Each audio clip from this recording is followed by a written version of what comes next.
The press conference was going as expected. Reporters lined up, notebooks open, ready to fire their usual questions.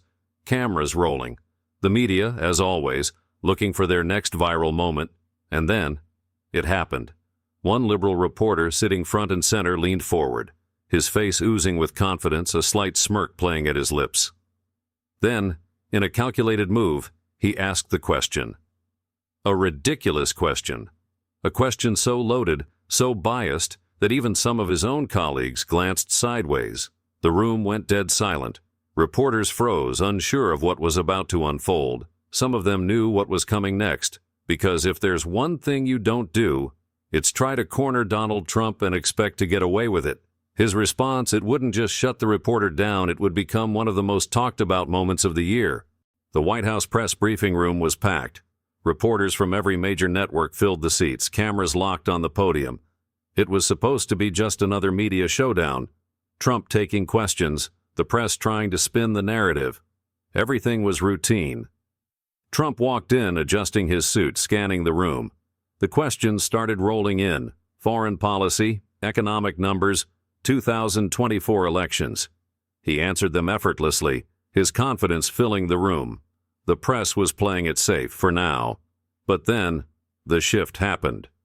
A liberal reporter in the front row raised his hand. The room felt it before he even spoke. The way he leaned forward, the smug expression, the fake professionalism masking an agenda. This wasn't just another question. This was a setup, and Trump knew it instantly. He nodded. Go ahead. The question that followed would change the entire tone of the room. The reporter cleared his throat. His voice dripping with confidence, he adjusted his tie, leaned in slightly, and then with a smug smirk, he fired off his question. Mr. President, do you take responsibility for the country's division, or do you blame others? The room went silent. Some reporters glanced at each other, eyebrows raised. Even a few of them knew how ridiculous the question was. It wasn't meant to get an honest answer. It was a trap. A baited question, designed to make Trump look defensive, to paint him as the problem. And the reporter knew exactly what he was doing. He sat back, crossing his arms, as if he had just delivered the knockout punch. But Trump? He didn't flinch. No reaction, no panic, no frustration. Instead, he just stared at the reporter. The seconds stretched. The room tensed. Because everyone in that press conference knew exactly what was about to happen. And the reporter? He was about to regret asking that question. For a few agonizing seconds, Trump just stared. His expression didn't change. No anger, no frustration, just pure, calculated silence. The reporter shifted slightly in his seat. Maybe he expected Trump to get defensive. Maybe he thought Trump would dodge the question. But instead, Trump leaned forward, just slightly. Then in that signature calm, unshaken voice, he spoke. That's an interesting question. A slight pause. A ridiculous one, but interesting. Boom. The first shot was fired. Some reporters smirked, others scribbled furiously in their notebooks. Trump tilted his head slightly, studying the reporter. So let me get this straight, he said, dragging out the words. You want to blame me for division in this country?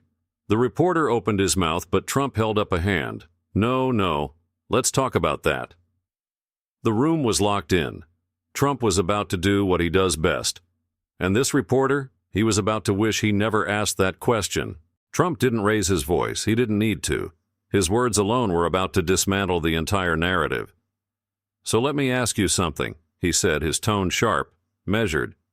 Where was all this concern about division when the media spent 4 years pushing the Russia hoax? Boom. The reporter shifted uncomfortably. Trump wasn't done. Where was all this concern when CNN, MSNBC, and your buddies over at the New York Times spent every single day calling me a racist, a dictator, a traitor? The tension in the room was suffocating. The reporter tried to cut in. Mr. President, I was asking... Trump held up a hand. No, you asked a question. Now, you're going to listen. The power had completely shifted. Trump leaned in just slightly. The only reason this country feels divided is because people like you make a living off keeping it that way. A few gasps could be heard in the back. The reporter swallowed hard. But Trump wasn't finished.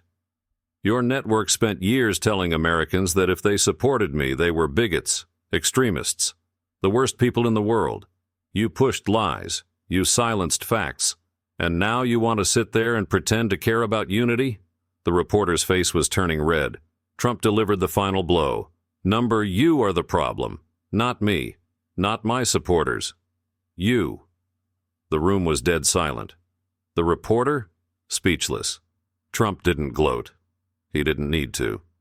Because everyone in that room and the millions watching had just seen the truth laid out in real time.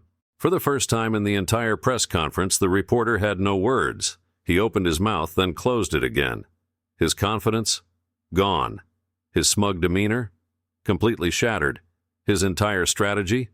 Blown apart in seconds. The silence in the press room was suffocating. Even the other reporters, some of whom were usually quick to jump in and back each other up, stayed quiet. They knew. Trump had just exposed everything. The reporter swallowed hard, glancing at his notes. He tried to recover. Well, Mr. President, don't you think? Trump cut him off immediately. No, I don't think I know. And so does everyone else watching this. Boom. Another hit. The reporter's face turned red. His hands gripped the edges of his notepad like he was desperately searching for something, anything that could save him. But there was nothing left to say. Even the cameras zoomed in, capturing every ounce of panic on his face. Trump let the silence stretch. He knew exactly what he had done. Then, with a slight tilt of his head, he delivered the final brutal line. Maybe next time, come with a real question. The room erupted, not in noise, but in pure tension. Some reporters shifted in their seats, others lowered their heads, avoiding Trump's gaze, because they all knew the truth. The reporter didn't just lose the exchange, he had just become the latest example of the media's own hypocrisy, exposed on live TV. The press conference had barely ended when the internet erupted. Within minutes, the clip was everywhere. News outlets were still processing what had happened, but social media? It had already moved at lightning speed. The footage of Trump shutting down the liberal reporter spread like wildfire across Twitter, YouTube, Facebook, TikTok, every platform imaginable. It wasn't just political accounts fueling the fire, it was everyone. People who normally stayed out of political debates couldn't ignore what had just unfolded. Trending hashtags flooded Twitter. Hashtag Trump claps, back. Hashtag fake news exposed. Hashtag reporter gets destroyed. Hashtag Trump owns media. Millions of people were watching, sharing, commenting. This wasn't just a press conference. This was a complete humiliation. The reporter walked in thinking he had Trump cornered and walked out a me. I've never seen someone get dismantled this fast. Trump isn't playing around. It wasn't just ordinary users reacting. Conservative commentators flooded YouTube with reaction videos, breaking down the exchange frame by frame. Fox News ran with the headline, Trump destroys liberal reporter after ridiculous question. Must-see TV. The Daily Wire posted, Watch, Trump calls out the media's lies in real time. Reporter left speechless. Ben Shapiro retweeted the clip with one line, This is why they hate him. He tells the truth. It wasn't just conservative voices taking notice. Independent journalists, political influencers, and even some self-proclaimed centrists admitted this was one of the most brutal media moments in recent history. But while the internet was celebrating the liberal media, they were panicking. CNN called it a contentious exchange, claiming Trump was avoiding accountability. MSNBC claimed that the reporter was simply asking a fair question and that Trump had overreacted. The New York Times wrote an op-ed calling it another example of Trump attacking the press. The usual excuses, the same tired narrative. But this time, none of it mattered, because the more they tried to spin the story, the more people went back to watch the original clip. And every time they watched, they saw exactly what happened. The reporter had tried to trap Trump and got absolutely humiliated instead. His confidence shattered, his entire argument collapsed, and no amount of media spin could undo what had already been seen by millions. By midday, the clip had hit 10 million views. By nightfall, it had passed 25 million. By the end of the week, it was officially one of the most watched press conference moments in recent history. The media had spent years framing Trump as the problem. They had spent years telling the public that they were the ones holding power to account. But in one press conference, the script had been flipped. Trump didn't even need to say another word, because the internet was already doing it for him. The clip was everywhere, racking up millions of views in a matter of hours. Trump's brutal takedown had become the biggest political moment of the week, and the media knew it. For years they had shaped public perception, choosing what stories to amplify, what narratives to push, and what moments to ignore. They had perfected the art of selectively editing clips, cutting out key moments, and feeding carefully crafted sound bites to their audiences. But this time, they weren't in control. The raw footage had already spread too far. The full, unedited clip was being replayed everywhere, on social media, conservative news networks, and independent media channels. And worst of all, for them, people were seeing it for themselves. Now the media had only one option left: spin it. CNN immediately tried to reframe the moment, calling it a heated exchange, where Trump had lashed out at a journalist. MSNBC claimed that the reporter had asked a valid question and that Trump's response was just more of the same hostility toward the press. The New York Times ran an op-ed titled, "Trump's War on the Media Continues." The Washington Post called it an alarming moment where the president dismissed accountability. The coordinated talking points were obvious. Trump was attacking the press. Trump was avoiding the tough questions. Trump was lashing out at journalists who were just doing their jobs, the same strategy they had used before. But this time, it wasn't working, because no matter how they tried to twist it, the raw footage didn't lie. Viewers weren't relying on media spin anymore. They had already seen the clip for themselves, and every time the media tried to downplay it, the clip just kept going more viral. Conservative commentators immediately fired back. Fox News ran segments all day with headlines like, "The media can't spin their way out of this one. Trump was right." Ben Shapiro mocked CNN's reaction, tweeting, "They're mad because Trump said what we all already know." The Daily Wire posted a reaction video. MSNBC is in full meltdown mode after Trump's latest press conference win. It wasn't just conservative media pushing back. Even independent commentators and social media influencers, many of whom had never publicly supported Trump before, couldn't ignore what had happened. Political analysts on both sides admitted that the moment had hit harder than expected. Some liberal-leaning journalists scrambled to defend the reporter, arguing that he had simply been asking a difficult question. But the response from the public was overwhelming. This wasn't about a tough question.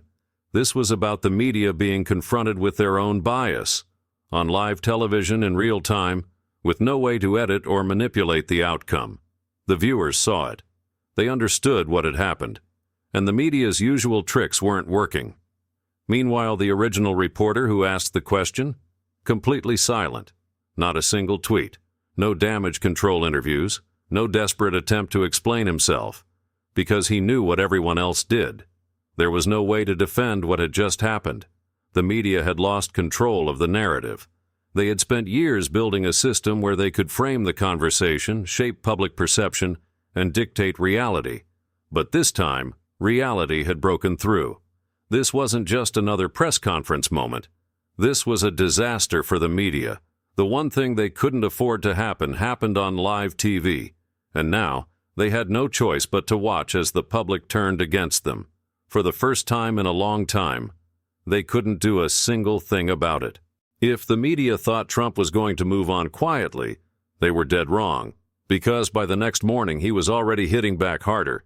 The press had spent the night scrambling, trying to control the damage. They ran segments, wrote op-eds, and sent out their political analysts to twist the narrative. But it wasn't working. The public had already seen what happened, and the clip was still spreading like wildfire. And Trump? He knew exactly what to do next. Early the next morning, he took to Truth Social, posting a statement that sent shockwaves across social media. "The fake news media is in full meltdown mode because I told the truth. Maybe next time they'll send a reporter who actually knows what they're talking about." Instantly, the post exploded, over 2 million likes. Tens of thousands of comments flooding in, shares skyrocketing across platforms. But he wasn't done. Later that night, he appeared on a conservative news show, and when asked about the moment, he didn't hold back. The media plays these games. They think if they ask a ridiculous question, they can trap me. But the truth is, they're the ones trapped, because the American people see right through them. The clip from his interview took off instantly. Another round of viral posts flooded social media. Every major conservative outlet replayed it non-stop. Meanwhile, the liberal media? They were in full damage control mode. CNN refused to air his response. MSNBC called it Trump's latest attack on journalism. The Washington Post wrote another desperate op-ed. Trump's dangerous words keep spreading. But it was already too late. Because the more they tried to bury the moment, the more people wanted to see it. The original press conference clip surged past 50 million views. Memes flooded the internet. Political analysts admitted Trump had just delivered another massive media moment. Conservative commentators couldn't stop talking about it. Fox News aired segments dissecting the moment, calling it one of the most brutal press conference takedowns in history. The Daily Wire posted reaction videos highlighting how the media had once again been exposed.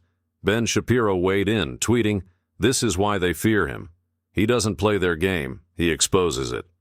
Even political figures who normally stayed out of media feuds chimed in, praising Trump's ability to dismantle the press in real time. And Trump? He wasn't backing down. In fact, his next post said it all. They can lie all they want, but the people know the truth. With that one sentence, he made it clear. The momentum wasn't stopping. The media had tried to manufacture another scandal. Instead, they had created another viral moment, one that only made Trump stronger. And this wasn't just another press conference. This was a turning point. The moment had come and gone, but its impact was far from over.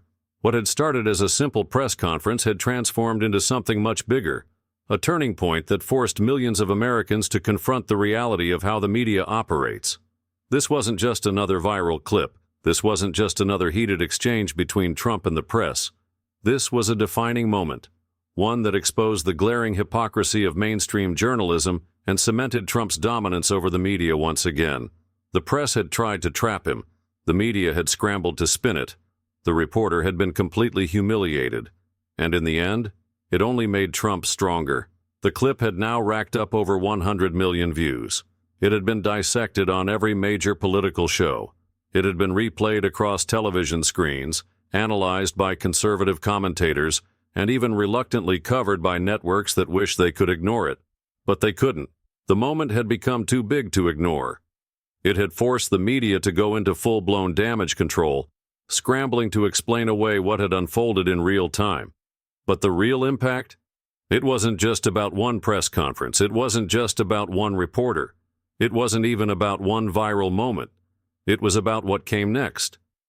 Because this moment didn't just expose one journalist's bias. It exposed an entire system. The fake outrage, the double standards, the blatant attempts to control the narrative, and for the first time in a long time, millions of Americans saw it all, unfiltered and undeniable. Polls showed a massive shift. Trust in mainstream media hit an all-time low. Fewer Americans than ever believed what they were hearing from traditional news outlets. Meanwhile, Trump's approval rating among conservatives surged. Even some independent voters who had long remained skeptical of both parties admitted Trump had a point. The media had spent years positioning itself as the ultimate arbiter of truth, but this moment shattered that illusion for good. Meanwhile, the liberal press was left scrambling. CNN's ratings dropped even further. The reporter who asked the question disappeared from public view. He avoided interviews, refused to comment, and reportedly declined offers to clarify his question. And behind the scenes, major news executives were reportedly furious, not just because they had been embarrassed, but because they had lost control of the story. And Trump? He wasn't done yet. At his next rally, he brought it up again, doubling down in front of tens of thousands of supporters. The crowd was electric, waiting for him to address what had become the biggest media moment of the year. He didn't hesitate. "They tried to set me up, folks. And what happened? They got exposed." The crowd erupted. The chants of fake news filled the arena, louder than ever. Supporters cheered, waving signs, roaring in approval. The energy was undeniable. What had started as a media hit job had backfired spectacularly, only fueling the movement even more. This wasn't just about one exchange. This wasn't just another moment of political theater. This was about something bigger. This was about who controls the truth. For years, the media had dictated the narratives, chosen what stories got told, and silenced voices that didn't fit their agenda. But now, that power was slipping. Americans weren't blindly accepting what they were being told anymore. They were questioning, researching, and most importantly, watching the raw, unedited moments that exposed the system for what it was. And for the first time in a long time, it wasn't the media controlling the story. It was the people. The message was clear. The American people weren't falling for the lies anymore. And Trump had just proved it, again.